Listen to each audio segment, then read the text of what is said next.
Hey there, if you liked the video, please click that like button. Don't forget to comment, subscribe, and click that notification bell. That way you'll get notified every time I post a new video.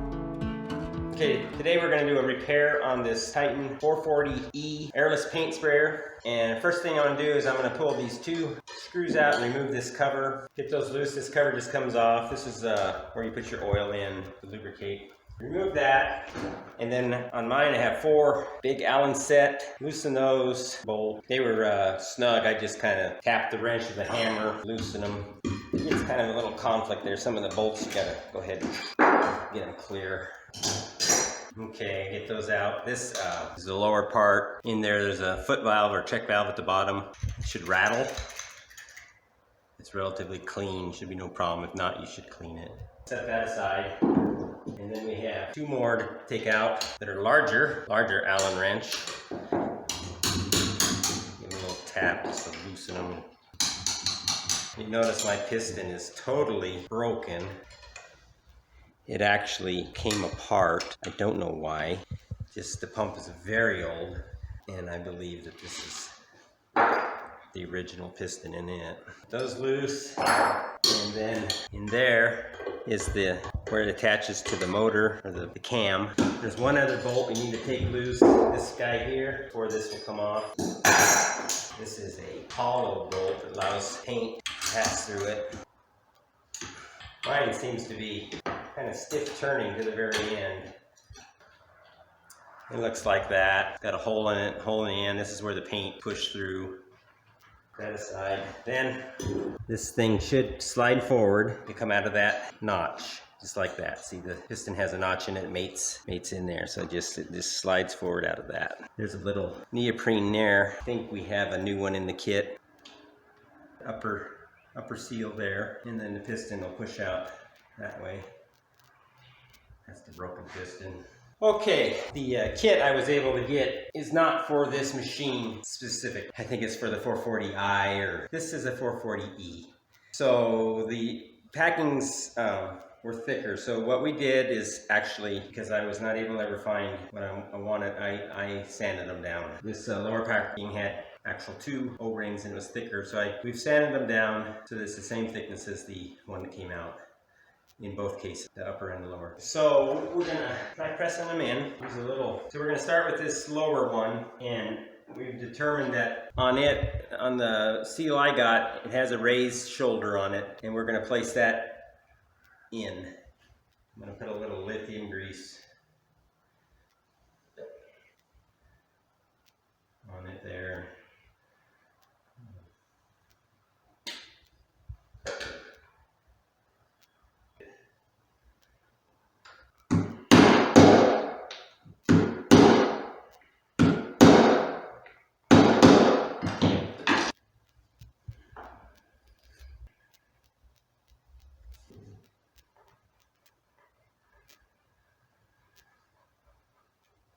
Again, the raised lip was down in this case, or into the pointing. Both raised lips are pointing to the center of the fluid area.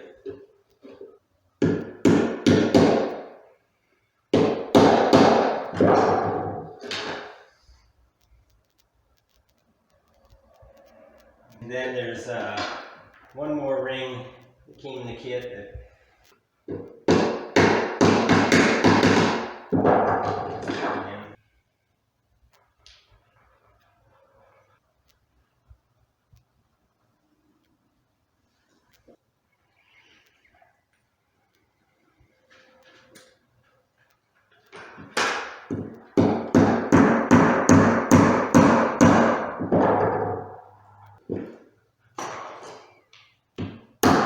you have to get it up far enough that this shows above there. And it's in there. I believe that's... I'm going to go ahead and place that one like that. It doesn't seem, again, exactly right.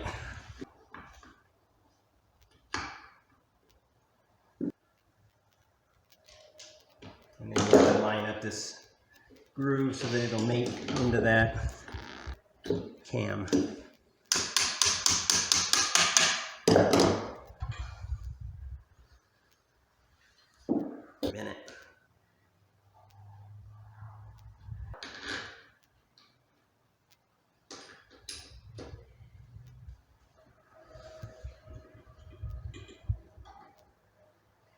These to snug down just a little bit. Pull our seals all tight, then I'm gonna start these as well.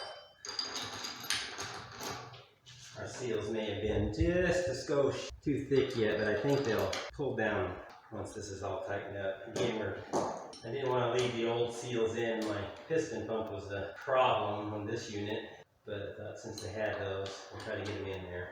Admittedly, we have jerried them quite a bit. This has been a good old pump, good machine. I've had it for 100 years, but if I can just get it operating again, I'd be very happy. One of them things where it was already broken, so I really can't break it anymore, and I'm not going to take it to a shop and spend the kind of money that they may get. You can see that everything is tightening up here. As we kind of hope the seals are all made in.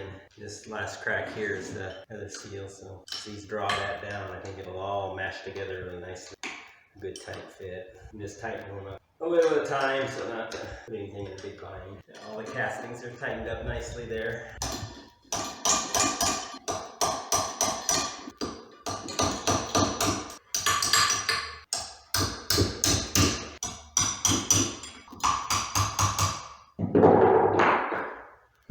And then one other thing, shouldn't forget, is this bolt. And it eludes me what they call these, but it needs to be tightened back up. And kind of go gentle because it has to find its way through that casting again. Like a 5/8 socket. We'll do it, but just and then work it back through there. Actually carries your paint out of your pressure chamber. And then we'll flip it over and get a bucket of water.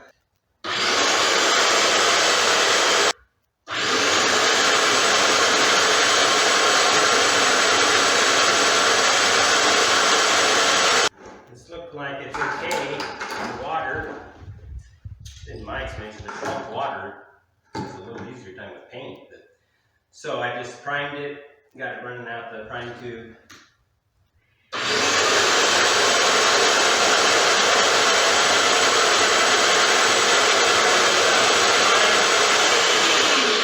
It came right up and shut off.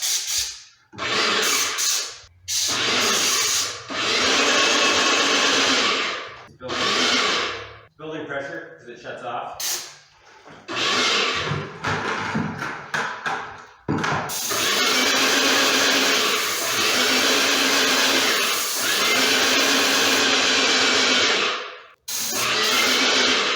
Seems to be good at the moment. We wouldn't do any of that the other day, so we're going to call that a step up from what it was. So thanks for watching. Hope this helps somebody who has a 440E. The only other thing we got to place back on is our little plate. Thanks for watching. You can check out some of my other videos right here, and if you want to, you can subscribe by clicking here.